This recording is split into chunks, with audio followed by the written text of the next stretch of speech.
para sahabat podcast mungkin bisa menyimak bagaimana santri-santri kekinian, Prof. Ini sangat moderat dalam bersikap, berpikir, dan bertingkah laku. Mungkin boleh kami dipaparkan, Prof, relasi antara kitab kuning dengan pola pikir, tingkah laku dari para santri yang sangat moderat saat ini.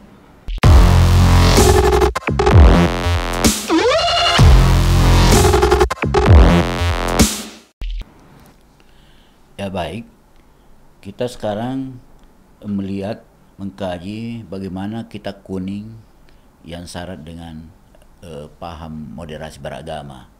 Kita tahu bahwa salah satu unsur yang terpenting dalam suatu pesantren adalah kitab kuning, ya.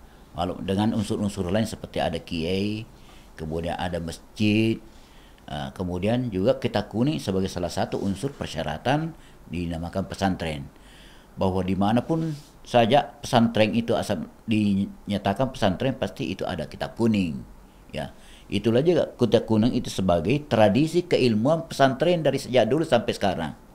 Artinya setiap santri masuk di dalam pesantren pasti dia akan mempelajari kitab kuning itu, diajarkan oleh para kiai.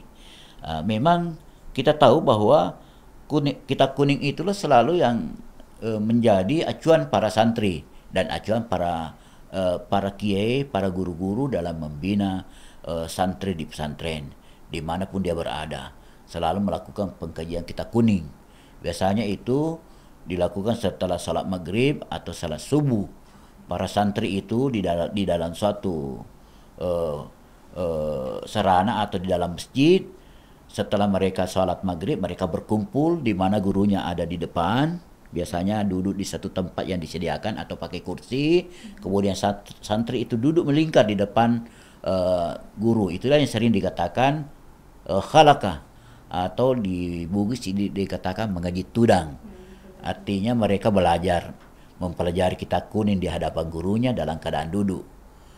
Disinilah bahwa dalam pengajaran kitab kuning itu adalah pengajaran tatap muka secara langsung antara seorang murid dengan guru. Jadi guru bisa melihat muridnya bagaimana dia bisa membaca kitab kuning, dan juga guru bisa mendengar bagaimana kemampuan anak-anak santri itu bisa membaca kitab kuning.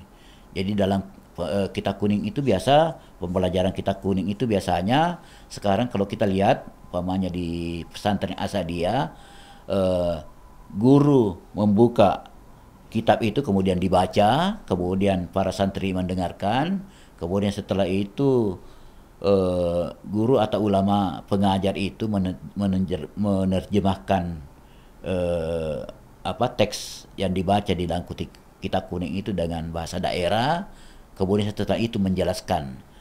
Di sinilah peran bagaimana mentransmisikan paham moderat dari seorang kiai atau seorang ulama atau seorang guru kepada muridnya.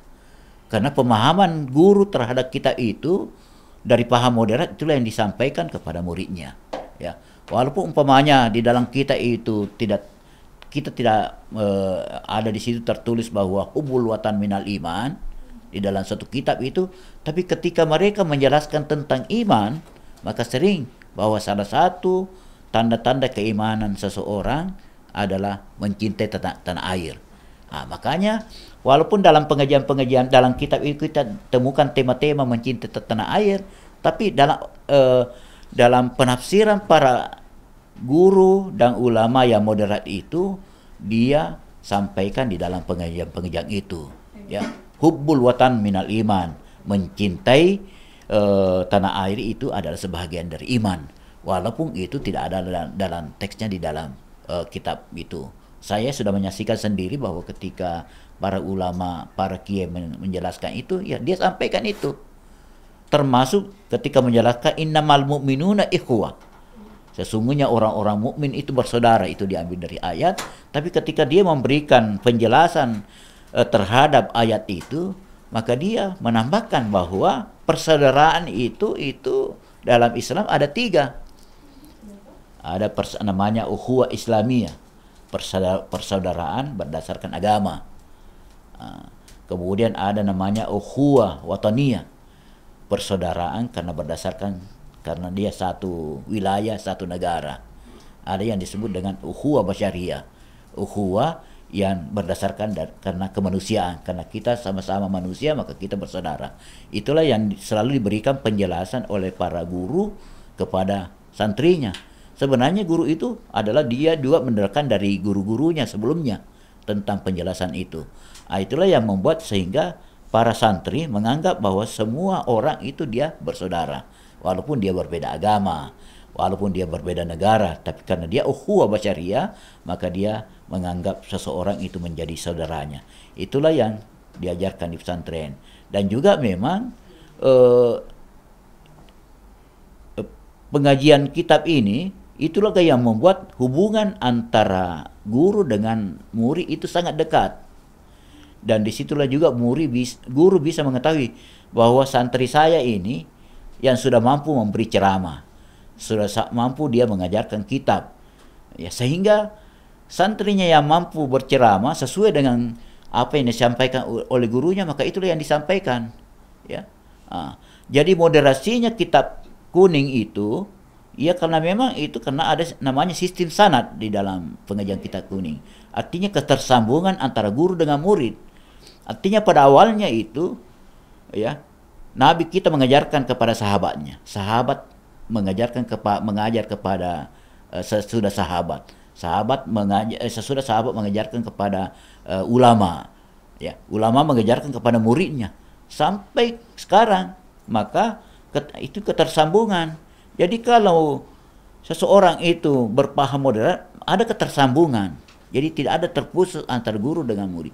Jadi pasti pernah belajar kepada seorang ulama. Ulama siapa gurunya, siapa muridnya. Maka di situ adalah hubungan antara murid dengan guru yang disebut dengan sanad.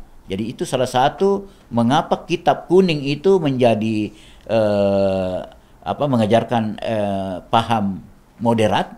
Itu karena itu ketersambungan itu, sehingga murid itu dia akan mengajarkan sesuai dengan paham yang diberikan oleh gurunya. Itulah memang keistimewaan daripada pesantren. Kalau ada muncul paham-paham di luar paham gurunya, tentu kita itu akan menjadi tanda tanya. Siapa ke gurunya, siapa yang mengajar itu, kitab apa yang dipelajari. Tentu tidak akan, ketika dia memiliki paham keagamaan yang berbeda dengan pada umumnya masyarakat, tentu saja akan ditanya dari mana dia kitab yang diajarkan itu. Inilah yang sering muncul itu. Ada orang-orang yang berpandangan sangat kaku karena dia menggunakan kitab-kitab memang yang selama ini tidak diajarkan oleh guru sebelumnya, ya. Jadi namanya dalam bahasa Arab masosoreng, ya. Itu memang pengajian kita itu pengajian masosoreng dari seorang guru kepada muridnya, sehingga itulah yang menjadikan para santri-santri itu sangat modern dari kitab kuning itu. Kemudian mengapa juga kitab kuning itu mengajarkan paham moderat kepada santrinya? Karena dalam isi kitab kuning itu tidak hanya satu pandangan, tapi dia akan kita temukan perbedaan pendapat, perdebatan, ya. Makanya dengan pandangan empat mazhab itu sering berbeda. Tapi disitulah para santri itu menemukan bahwa terjadi perbedaan pendapat. Lebih-lebih ketika dia mengajarkan, mempelajari tafsir Al-Quran, mempelajari Al-Quran, kita akan menemukan berbagai macam penafsiran, ya, dengan para mufassir yang berbeda-beda. Demikian pula hadis, tentu juga banyak buku syarah hadis yang berbeda antara satu dengan yang lain. Sehingga santri kita ini sudah terbiasa dan menghadapi perbedaan pendapat. Dan juga pada umumnya kita temukan dalam buku itu ataupun diajarkan para ulama, ketika terjadi perbedaan pendapat itu dia tutup dengan wallahu a'lam bissawab. Allah lah yang mengetahui yang mana yang paling benar. Artinya tidak ada yang ulama yang mengklaim dirinya bahwa saya yang paling benar. Tidak ada orang yang bisa menyalahkan mengapa orang lain itu berpendapat. Ya. Bahkan Imam Syafi'i sendiri dalam kitabnya itu ada pendapat baru, ada pendapat lama yang berbeda. Jadi satu orang yang memiliki pandangan yang berbeda. Apa yang disebut dengan al-qaulun jadid dan qaulun qadim. Ya, pandangannya yang lama dengan pandangannya yang baru. Itu kan juga dipelajari oleh santri di pesantren itu dalam kitab Al-Um, ya. Jadi dengan demikian sudah terbiasa perbedaan-perbedaan santri kita, sehingga ketika dia menghadapi perbedaan pendapat, maka dia akan menerima perbedaan pendapat itu karena sudah terbiasa di pesantren. Saya kira itulah moderasi beragama yang kita bisa temukan di pesantren dengan kitab kuning sebagai tradisi keilmuan pesantren. Jadi memang kitab kuning ini yang perlu memang dimasyarakatkan. Ya, makanya ada pengkajian-pengkajian kitab kuning di masyarakat. Bahkan semangat pembelajaran kitab kuning itu perlu juga diajarkan di sekolah, ya, sehingga dengan demikian tidak maka moderasi beragama tetap dipertahankan dalam kehidupan masyarakat, terutama tentang pemahaman keagamaan itu. Saya kira itu yang berkaitan dengan kitab kuning itu. Baik Prof, ini semakin kesini saya semakin banyak mendapat insight dari pemaparan Prof terkait dengan moderasi beragama dalam lektur keagamaan. Terakhir tadi ada salah satu bentuk lektur keagamaan yang mungkin akan dipaparkan kembali oleh Prof adalah karya tulis ulama yang moderat. Silahkan Prof. Ya, ulama dalam menyampaikan ajaran-ajaran Islam kepada masyarakat tidak hanya disampaikan dalam bentuk lisan, dalam bentuk memberikan ceramah atau melakukan pengajian di pesantren, tetapi ulama juga berusaha bagaimana mentransmisikan ilmu kepada masyarakat dalam bentuk tulisan. Dalam bentuk tulisan, baik itu tulisan dalam majalah maupun tulisan dalam bentuk buku. Tentu saja isi daripada buku-buku yang ditulis oleh ulama itu adalah berkaitan dengan ajaran Islam. Umpamanya berkaitan dengan ibadah, masalah sholat, masalah puasa, masalah zakat, masalah menunaikan ibadah haji. Itu kita tidak sulit menemukan buku-buku itu sejak dulu sampai sekarang. Ada juga yang berkaitan dengan kehidupan modern, ya, mungkin masalah-masalah sosial kemasyarakatan, muamalah, ya, umpamanya berkaitan dengan jual beli, ya, berkaitan dengan akhlakul karimah, itu juga kita akan temukan tulisan-tulisan para ulama. Kemudian ada juga yang khusus untuk menulis berkaitan dengan Al-Quran. Dalam hal ini adalah tafsir Al-Quran. Jadi sejak Guru Tasadat dulu di Sengkang itu sudah menulis berkaitan dengan tafsir Al-Quran, walaupun beliau tidak menulis 30 juz, tapi dia menulis tafsir Al-Quran dalam bahasa Bugis hanya dikhususkan kepada juz yang ke-30, juz amma. Kemudian di belakang ini muncul tafsir yang lengkap 30 juz, seperti tafsir yang ditulis oleh Guru Tamu'in yang ialah tafsir Al-Mu'in. Ada juga yang tafsir Al-Munir, ialah tafsir yang ditulis oleh Guru Daud. Jadi tafsir-tafsir itu merupakan karya tulis ulama untuk menyampaikan ajaran-ajaran Islam yang moderat kepada masyarakat. Salah satu caranya seperti yang disebutkan oleh Guru Daud, mengapa dia menulis tafsir dalam bahasa Bugis, supaya orang-orang yang membaca, orang-orang yang tidak mengetahui, orang-orang yang tidak memahami bahasa Indonesia, dia hanya memahami bahasa lokal, maka dia tulis dalam bahasa Bugis. Itu juga sekaligus agar kearifan lokal Bugis dapat juga diterapkan di dalam di dalam bukunya yang ditulis itu, ya. Jadi mereka menyampaikan bahasa Bugis sekaligus juga menyampaikan kearifan lokal berkaitan dengan tulisan-tulisan yang ditulis oleh para ulama itu. Itulah yang memang disebarkan dalam masyarakat dalam bentuk tulisan. Bahkan juga biasanya juga ada khutbah Jumat yang biasanya ya akan dibaca para khatib pada masa yang lalu. Belum banyak khatib yang keliling untuk menyampaikan khutbah di masjid, tapi mereka menggunakan pegawai syarak yang ditetapkan di dalam suatu masyarakat, satu kampung. Maka untuk supaya mereka menyampaikan tema yang berbeda, yang bervariasi, maka juga diterbitkan majalah. Saya masih ingat itu ada majalah Asadiyah di Sengkang, itu ya berisi khutbah Jumat. Itulah yang jadikan pegangan para khatib untuk dibaca setiap hari Jumat. Itu juga kita melihat dia pengetahuan yang diajarkan itu pengetahuan yang moderat yang disampaikan oleh para ulama menulis di dalam khutbahnya itu, sehingga yang sampai ke masyarakat itu adalah paham-paham yang memang tidak jauh dari paham moderat itu. Itu dalam bentuk khutbah Jumat. Ya, itu juga yang memang perlu memang disebarkan. Saya kira dengan kemajuan ilmu pengetahuan dan teknologi sekarang, bahwa ulama-ulama kita tidak hanya menerbitkan buku dalam bentuk manual, tapi sekarang perlu memang sudah dia mengikuti perkembangan teknologi, ya. Umpamanya tulisan-tulisannya itu akan yang disebarkan di internet, di website, sehingga semua orang bisa membacanya di seluruh dunia terhadap isi-isi tulisan pemahaman yang disampaikan para ulama itu, sehingga tidak hanya berkutik di penerbitan manual. Saya kira itulah peranan kitab-kitab yang ditulis para ulama sekarang untuk dijadikan pedoman untuk bagaimana bagaimana memperkuat moderasi beragama di dalam masyarakat itu. Saya kira itu yang. Ya, baik, terima kasih Prof. Sahabat podcast blog, tidak terasa ya, perbincangan kita ini sudah mulai masuk ke bagian terakhir.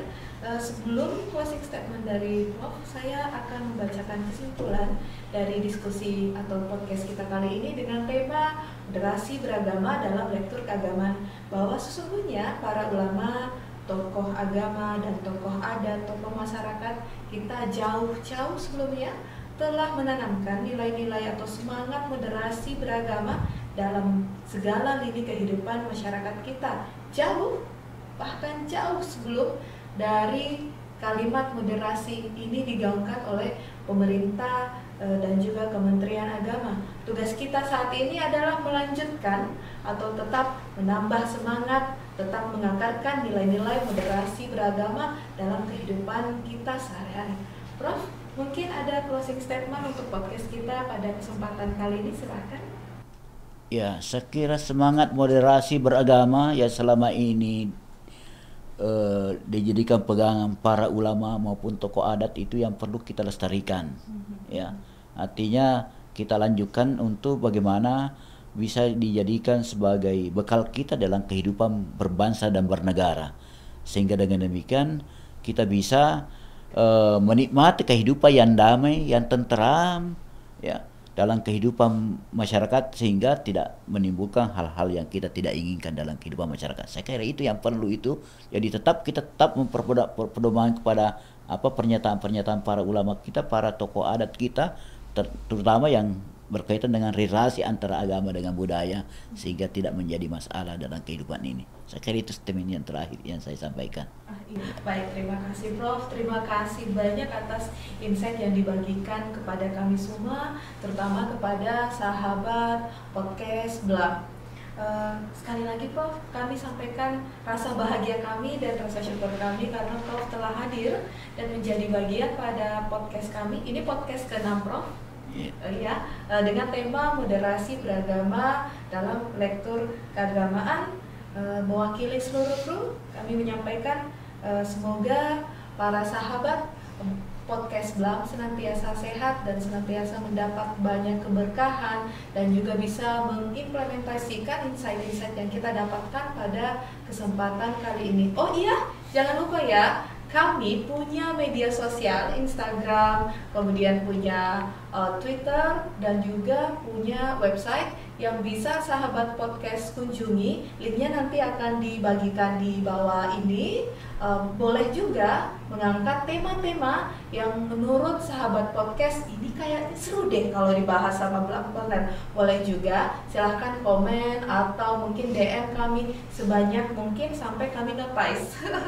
Baiklah, terima kasih banyak Prof. Terima kasih sekali lagi. Baiklah sahabat podcast, kita ketemu lagi nanti insya Allah di pembahasan yang saya percaya pasti akan semakin seru, terutama kalau ide-idenya itu muncul dari sahabat podcast. Ya, billahi taufiq wal hidayah. Wassalamualaikum warahmatullahi wabarakatuh. Salam sejahtera bagi kita semua. Om Swastiastu, Namo Buddhaya. Salam kebajikan. Waalaikumsalam warahmatullahi wabarakatuh.